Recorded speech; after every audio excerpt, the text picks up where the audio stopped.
अब अन्नपूर्णा माता की कहानी सुनते हैं। चलिए आपको कहानी बताते हैं। ये अन्नपूर्णा माता की आपने पूजा विधि सुनी, अब कहानी सुना रहे हैं आपको। कहानी पढ़ के, जय माता अन्नपूर्णा मैया की जय होवे तुम्हारी माँ। ये सब भोग वोग लगाने के बाद अब कहानी पढ़ रहे हैं माता की। माघ महीने में होती है ये पूजा अन्नपूर्णा माता की। 17 दिन की होती है। लोग 17 दिन नहीं करते हैं तो एक दिन करते, लास्ट वाले दिन कर ली जाती है। ये छठ वाले दिन पड़ती है अन्नपूर्णा की छठ। पूर्णिमा अमावस के बाद जो छठ पड़ती है उसमें होती माघ महीने में। तो ये अन्नपूर्णा की कहानी सुनना है।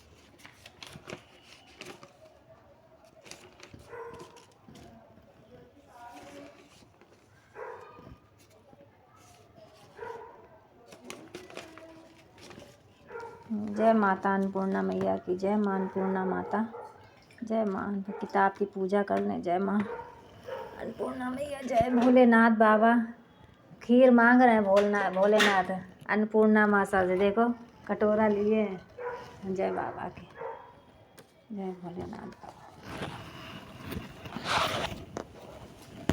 पुष्प ले ले, चावल ले ले। जय माँ अन्नपूर्णा माता जय माता जय माता। काशी निवासी धनंजय की पत्नी का नाम सुलक्षणा था। उसे अन्य सब कुछ प्राप्त थे, केवल निर्धनता ही उसके दुख का कारण थी। यह दुख उसे हर समय सताता रहता था। एक दिन सुलक्षणा पति से बोली, स्वामी आप कुछ उद्यम करो तो काम बने, इस प्रकार कब तक काम चलेगा। सुलक्षणा की बात धनंजय के मन में बैठ गई और वह उसी दिन विश्वनाथ शंकर को प्रसन्न करने के लिए पूजा में बैठ गया और कहने लगा, हे देवादिदेव विश्वेश्वर, मुझे पूजा पाठ कुछ आता नहीं है, केवल तुम्हारे भरोसे बैठा हूँ। इतनी विनती करके 2-3 दिन तक भूखा प्यासा बैठा रहा। यह देखकर भगवान शंकर ने उसके कान में अन्नपूर्णा अन्नपूर्णा अन्नपूर्णा 3 बार इस प्रकार 3 बार कहा। यह कौन क्या कह गया।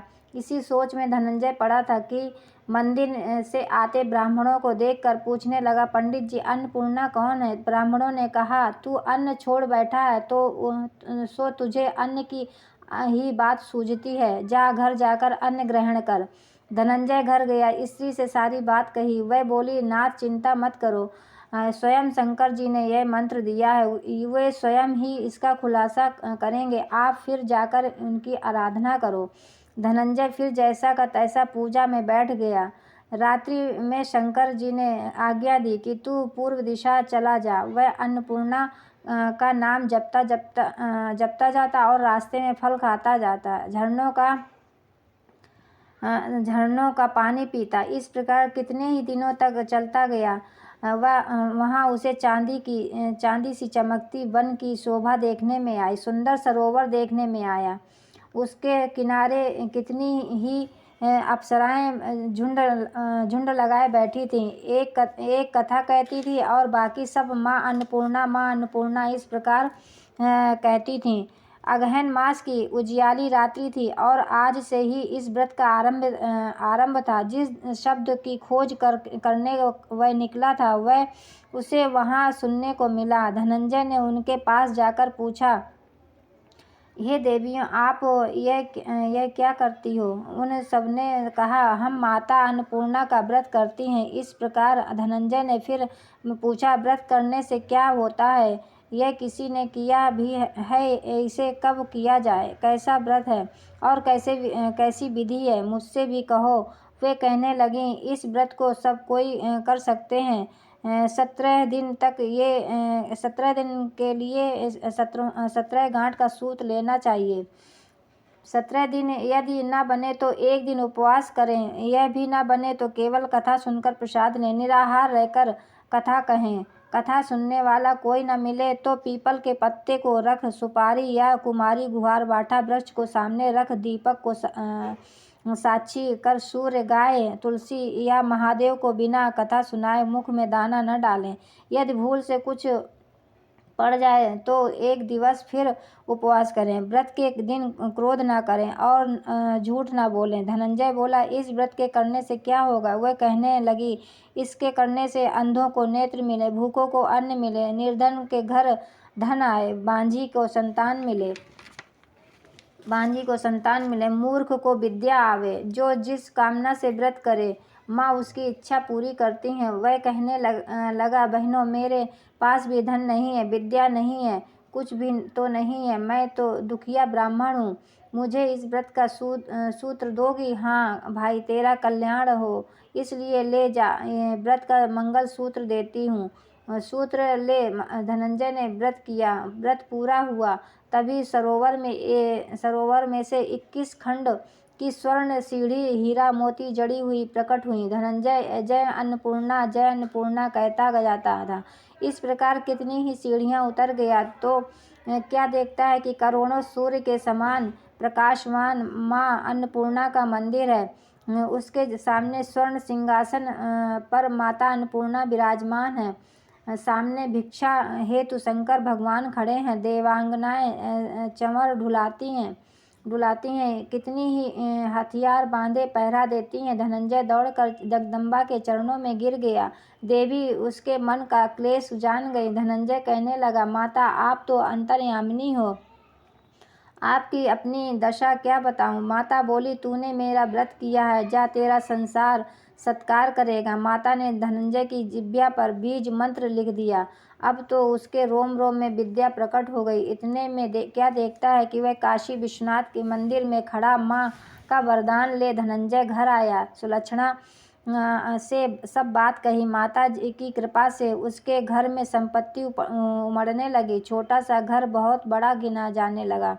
जैसे शहद के छत्ते में मक्खियाँ जमा होती हैं, उसी प्रकार अनेक सगे संबंधी आकर उसकी बड़ाई करने लगे। कहने लगे, इतना धन और इतना बड़ा घर, सुंदर संतान नहीं तो क्या इस कमाई का कौन भोग करेगा? सुलक्षणा के संतान नहीं है, इसलिए तुम दूसरा विवाह करो। अनिच्छा होते हुए भी धनंजय को दूसरा विवाह करना पड़ा और सती सुलक्षणा को सौत का दुख सहना पड़ा।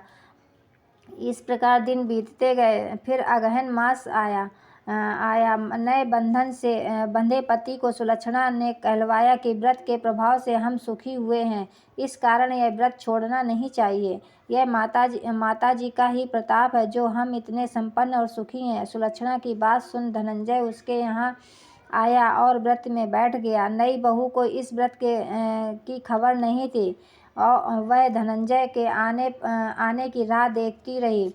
दिन बीतते गए और व्रत पूर्ण होने में 3 दिवस बाकी थे कि नई बहू को खबर पड़ी। उसके मन में तो ईर्ष्या की ज्वाला दहक रही थी। सुलक्षणा के घर आ पहुँचे और झगड़ा मचा दिया।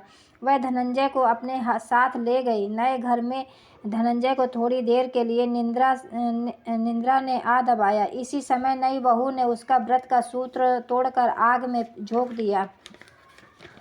फेंक दिया। अब तो माता जी का कोप जाग गया। घर में अकस्मात आग लग गई। सब कुछ जलकर खाक हो गया। सुलक्षणा जान गई और पति को फिर अपने घर ले आई।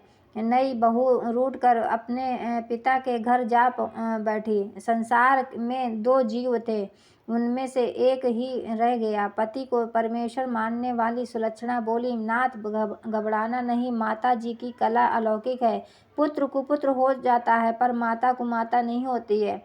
अब आप श्रद्धा और भक्ति पूर्वक आराधना शुरू करो, वे जरूर हमारा कल्याण करेंगी।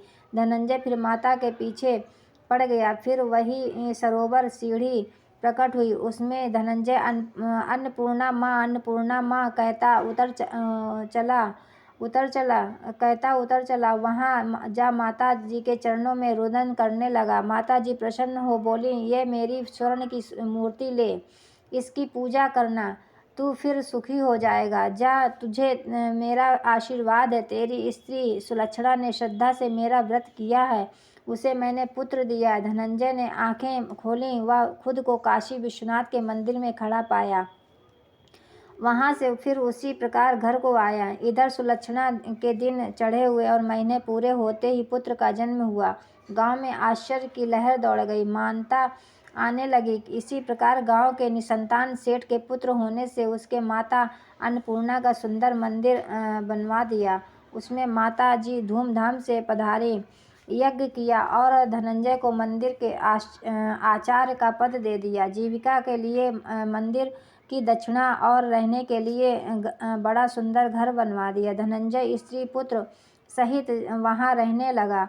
माता जी की चढ़ोतरी में भरपूर आमदनी होने लगी। उधर नई वधू के पिता के घर डाका पड़ा, सब लूट गया। वे भीख मांगकर पेट भरने लगे। सुलक्षणा ने यह सुना तो उन्हें बुलाकर भेजा, अलग घर में रख लिया और उनके अन्न वस्त्र का प्रबंध कर दिया। धनंजय, सुलक्षणा और उसका पुत्र माता जी की कृपा से आनंद करने लगे। माता जी ने जैसे इनके भंडार भरे वैसे सबके भंडार भरे। जाकी जैसी भावना ताको वैसा सिद्ध, हंसा मोती चुगत है मुर्दा चाखत गिद्ध। सत्य भावना देव में सकल सिद्ध का मूल, बिना भाव भक्तियों फिर खोवे समय फिजूल। जय माँ अन्नपूर्णा माता की जय। माँ अन्नपूर्णा मैया, जैसे धनंजय का भंडार भरा सबका भंडार भरे माँ अन्नपूर्णा मैया। जय अन्नपूर्णा माता मैया की जय। इसी प्रकार कथा समाप्त हुई। जय माँ अन्नपूर्णा माता की जय।